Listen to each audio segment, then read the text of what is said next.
All right, everybody, welcome to week 8 weekly previews. First up, the commission is not here. He's all still on vacation, so or holiday, as they would probably call it in Canada. So you are with me again. First up, we're going to talk about the age crew versus the 12th man. Age crew is 5-2. He is ranked 4th versus the 12th man, who's 3-4, ranked 15th. The age crew is on a 3-week winning streak versus the 12th man, who's also on a 2-game winning streak. So they're both, have that winning streak. The H crew is ranked 7th in points for, ranked 14th and points against, versus the 12th man, who is ranked 20th in points for and 19th in points against. That is definitely not where you want to be in the points against, because you have the best, you have the one of the best records of points against, but your points for are basically the same number, I believe. Let me actually verify. The number's a little off. I copied and pasted wrong, but you're pretty close to points against. So you got to score more points to win games there, Brian. Looking at the matchup itself, let me go ahead and pull this up. Give me 1 second. So looking at the teams, the 12th man has Big Ben, Bolden as for the running back for New England, Aaron Jones, DJ Dallas versus Tua, Fournette, some guy from Detroit that I'm not even going to try to pronounce his name. He's projected to get 0.5 points, and I think he's probably the best he's going to get. Boone. Unfortunately for the age crew, I kind of like the 12th man's players better there with running back room. Looking at wide receivers, you get Aguilar, Galladay, and Tooney versus Claypool, McLaren, and Thielen. The age crew definitely has a huge advantage there between those two players. Looking at the tight ends, you got Hunter Henry and Tunyon versus Frisker and Griffin. Give me Hunter Henry and Tunyon any day of the week. With that said, looking at the two teams, I believe the H crew is going to win, and so does the commish. Next up, you have Bilzybob, 1-6, ranked 19th, versus Fallen Misfits, 2-5, ranked 17th. Bilzybob is on a 1-game winning streak. He got his 1 win last week. He is ranked 18th in points for, ranked 7th points against. Points for are horrible, and points against are also horrible. If you're not scoring many points and opponents are putting up a lot of points against you, that is why you're 1-6. Looking at Fallen Misfits, he's on a 5-game losing streak, so that means he started out 2-5. Points for, he is ranked 9th, so he's better than half of the league, 11 players to be exact. But his points against are ranked number 2, and that is why he is 2-5.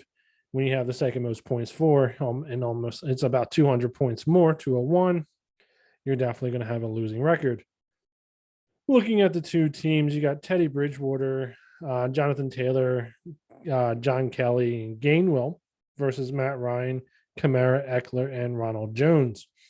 Looking at those two players, well, those 4 players, I should say, it's kind of a wash. Bridgewater playing Washington and Ryan playing Carolina. It's probably going to be in favor of Bridgewater by just a little. Running back room is probably even between Jonathan Taylor and Kamara. Kamara did go off last week. And then you have Eckler and Jones versus Kelly and Gainwell, and I'm going to call that a wash. Looking at the 3 running wide receivers for both teams, you got Christian Kirk, DJ Moore, and Rieger versus Jamar Chase, Valdez Scantling, and Robbie Anderson. I believe Scantling is on IR. He actually it looks like he's going to be a game day decision, so he actually might come back and play. Looking at those 2 wide receiver rooms, I kind of like Fallen Misfits just a little bit better, but it's pretty close there. Looking at the tight ends, you got Mo Alley Cox and Dooley versus Hooper and Lewis. Again, another wash. These teams are pretty even, in my opinion, until you get to the flex. You got Mari Cooper, Dan Arnold, and Jaquez Watkins versus Amon-Ra St. Brown, Hasty, and Chris Rogers. And if Rogers doesn't play, it definitely is not going to be good for Bilzybob. I think this is going to be a pretty close matchup. I think Bilzybob's probably going to score about 80 more points than he scored last week, because everybody who plays Fallen Misfits does. The commish has Bilzybob winning this one. And I think Misfits actually turns this around and gets the W, goes 3-5.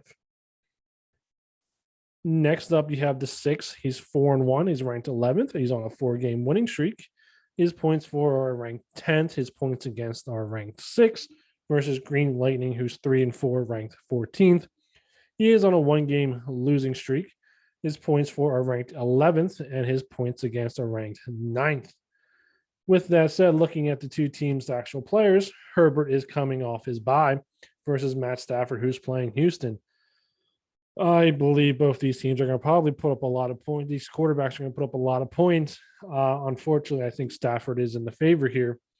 Looking at the running back rooms, you got Elliott, Gibson, and Javonte Williams versus Gaskins, Hyde, and Ingram.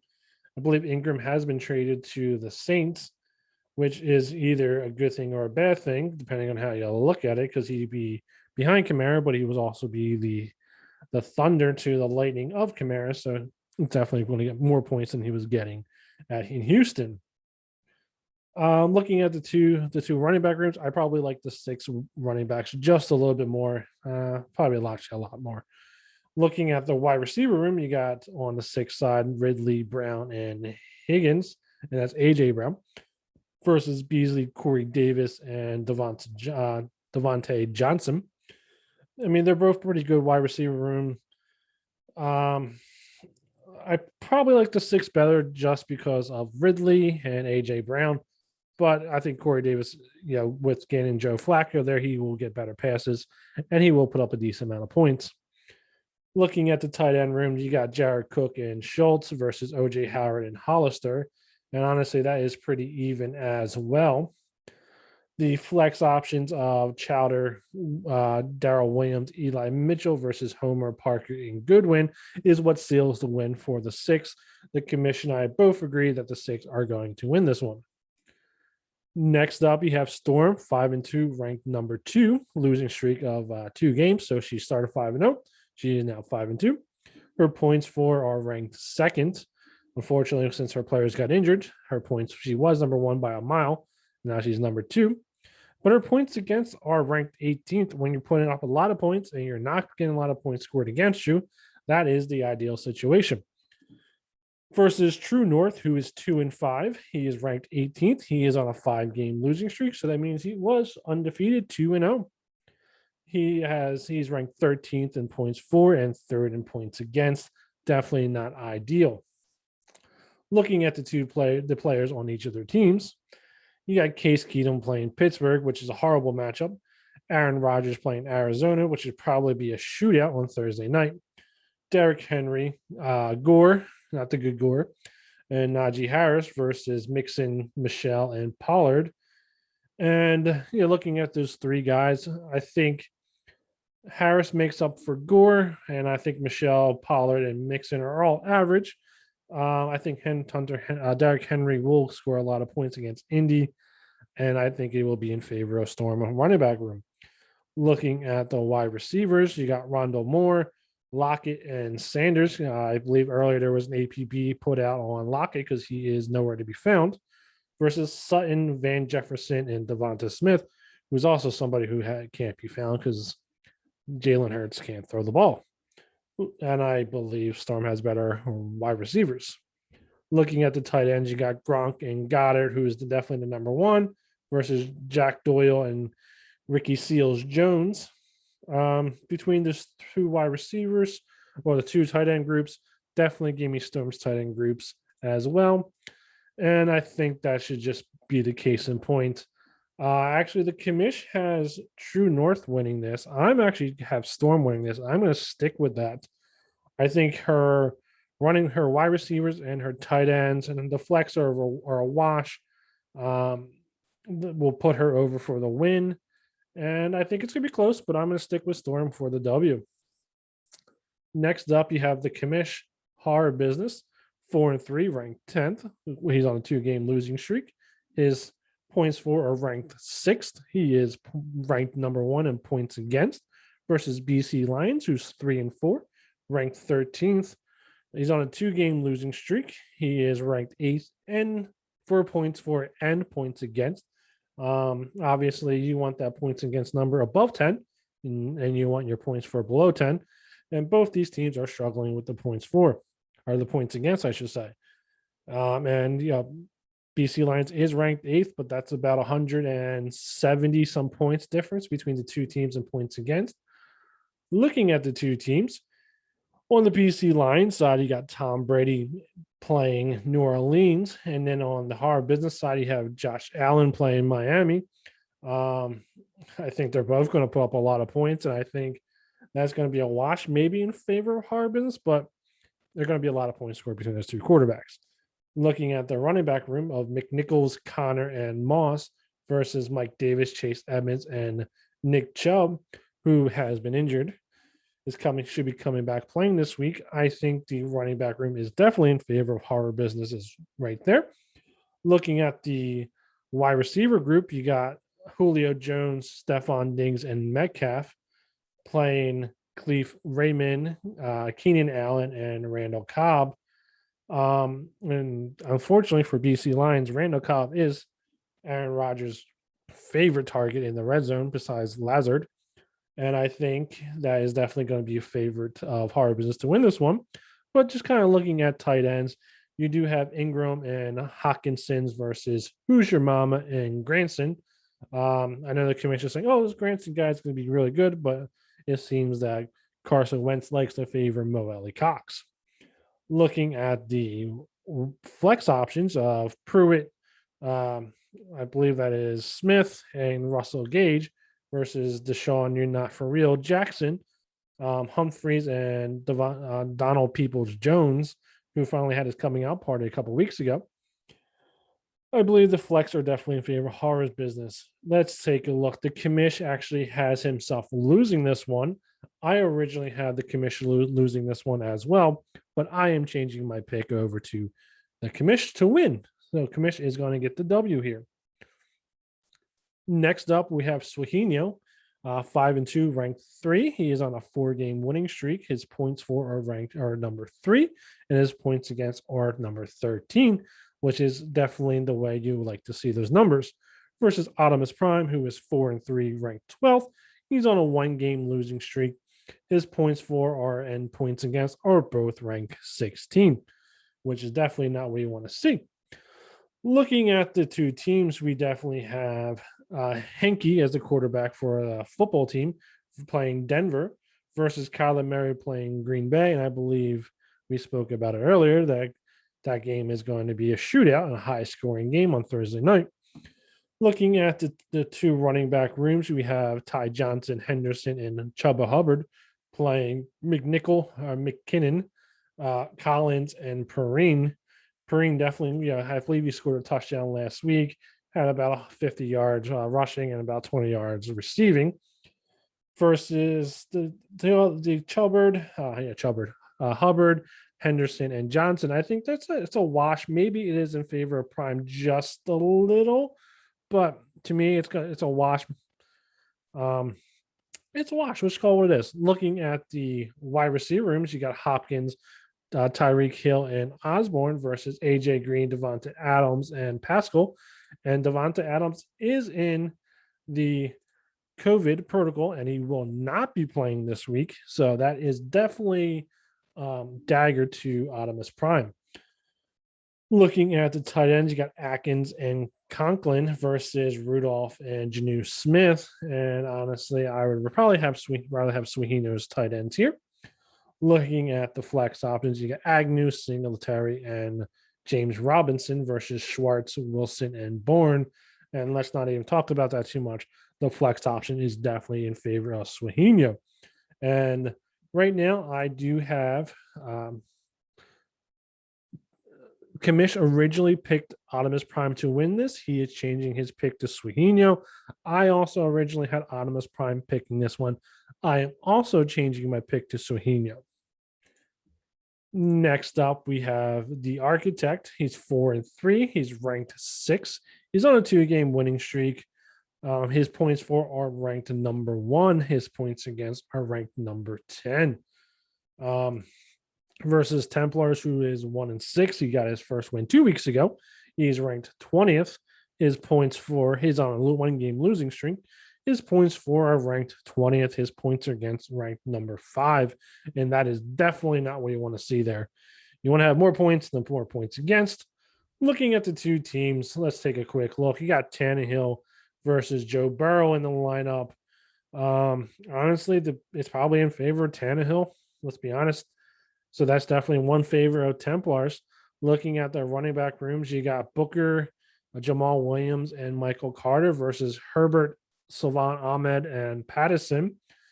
And it's definitely in favor of the Architect just because Booker is now a running back, the starting running back there. If he wasn't, this honestly would probably be in favor of Templars. Looking at the wide receiver room, you got Kupp, Godwin, and Waddle versus Grant, Gallup, if he does come back and play this week, and CeeDee Lamb. And looking at that, the wide receiver room, if Gallup does come back and play, it's kind of an even matchup there, except for all the other wide receivers for the Architect are really good. The tight end room is Higbee and Font versus Ertz and Schwam. And unless Schwam is a bum, he's not that good. So let's just say it's in favor of the Architect. Looking at the flex options, you got Duke Johnson, Mooney, and Marshall versus Hill, Benjamin, and Ozigbo. And the flex options are definitely in favor of the Architect. And let's not talk about this anymore. The Architect's going to win this one, and the Templars will be 1-7. Next up, you have Fighting Geese versus Bare Naked Ladies. Bare Naked Ladies is 4-3, ranked 8th, 1-game winning streak. His points for are ranked number 4. His points against are ranked number 15th. Versus Fighting Geese, who's 2-5. She is ranked 16th. She's on a 2-game losing streak. Her points for are 12th, and her points against are number 4. And I'll say it again, that is not what you want to see. Looking at the two teams real quick, Bare Naked Ladies has Kirk Cousins playing Dallas, which will probably be a shootout, versus Jameis Winston playing Tampa Bay, which will also probably be a shootout. Looking at the running back room, you got Damian Williams, Marlon Mack, and Swift playing Boston Scott, Penny, and Coleman. And it really comes down to, in my opinion, will Boston Scott be the number 1 running back, or will it be Gainwell? If it's Boston Scott, the running back rooms, in my opinion, are pretty even. If it is Gainwell's number 1, it will be definitely in favor of Bare Naked Ladies. Looking at the wide receiver rooms, you got Cook, Robinson, and James Washington versus Justin Jeffries, Landry, and Marvin Jones. And they're pretty even as well, in my opinion. It really comes down to, can Justin Fields get Robinson the ball? If not, definitely in favor of Fighting Geese. If he can, definitely even, or maybe even in favor of Bare Naked Ladies. Looking at the tight end room, you got Sweeney, who's definitely taking over for Cox and Kelsey versus Nayuk and Pitts. And honestly, I know NFL has Sweeney projected for 1.61 because I'm looking at it right now, but that number should definitely be bumped up and definitely give more points projected for Bare Naked Ladies. Looking at the flex options, you got Mike Williams, Hardman, and Slayton playing Callaway, Boyd, and Logan Thomas. I don't actually know if Logan Thomas is going to be playing this week. He was spotted on the field. So looking at the two flex options, if Logan Thomas can play, it evens them out. If he can play, definitely in favor of Bare Naked Ladies. And with all that good stuff just said, Kamish has Fighting Geese winning this one, for obvious reasons. I originally had Bare Naked Ladies winning this one, and I'm actually going to stick with that. I'm going to stick with Josh and Bare Naked Ladies pulling out the W. Next up, we have Sabbatica Spartans, 4-3, ranked 17th on a 2-game winning streak. Points for are ranked 17th. Points against are ranked 12th, and he's 4-3. Just talk about his schedule. Versus Deuce Bombers, who's 5-2, ranked number 1, losing streak of 2. Points for are ranked 15th. Points against are ranked 20th. Also talk about horrible scheduling that he has as well. Excuse me. Looking at the two teams, Spartans has Hertz playing Detroit, and Bombers has Mac Jones playing the Chargers. And I think both of those should be lots of points. I think both quarterbacks are going to get lots of points. Sorry about that. You got Philip Lindsay, Damian Harris, and AJ Dillon playing for Spartans versus Cook, Jackson, and the Polish guy who plays for Chicago for San Francisco. And then looking at those two, I believe there's actually a wash meet. It depends on how many carries does Dillon get. If he gets a decent amount of carries, definitely in favor of Spartans. Looking at the wide receiver room, you got Tate Sharp, Robinson, and Mac Hollins versus Judy, Tate, and McLeod. And kind of looking at those wide receiver rooms are not that good. Judy is looking to come back to play this week. Definitely in favor of Deuce Bombers there. Looking at the tight end room, you got Everett and Komet versus Brown and Trotman. And Trotman did get some points finally last week. And looking at those two, probably in favor of Spartans here. Looking at the flex options, you got Pittman, Elijah Moore, and Fryermuth versus Tremble, Smith, and JJ Taylor. And honestly, none of them really excite me. Maybe give me Pittman in the flex option. And with all that good stuff said, Commish originally had Deuce Bombers to win. He's changing over to Spartans. I am doing the same thing. Next up, we have Too Good for a Name, 4 and 9, ranked 9th overall on a 1-game winning streak. Points for ranked 5th, and points against are ranked 11th. Versus Canadian guy, he's 5 and 2. He's ranked 5th. He's on a 2-game winning streak. His points for are ranked 15th. His points against are ranked 17th, which I was actually surprised to see. But when you got to beat the teams that you got to beat, and he is doing that as well. Looking at the two teams, you got Geno Smith playing Jacksonville, or Patrick Mahomes playing the Giants. And Patrick Mahomes did put up a big W, a big L last week for a Canadian guy, but apparently he was still able to pull out the win. Patrick Mahomes got him 0.84 points. Looking at the running back rooms, you got Patterson, Johnson, and Felton versus McKissick, Hines, and Sermon. Hopefully Sermon does get some points for him, because I'm pretty sure Sermon last week did nothing. Looking at the wide receiver room, you got Amendola, Woods, and Samuel versus Jacoby Myers, Beckham, and Evans. And they are definitely in favor of Canadian guy for me.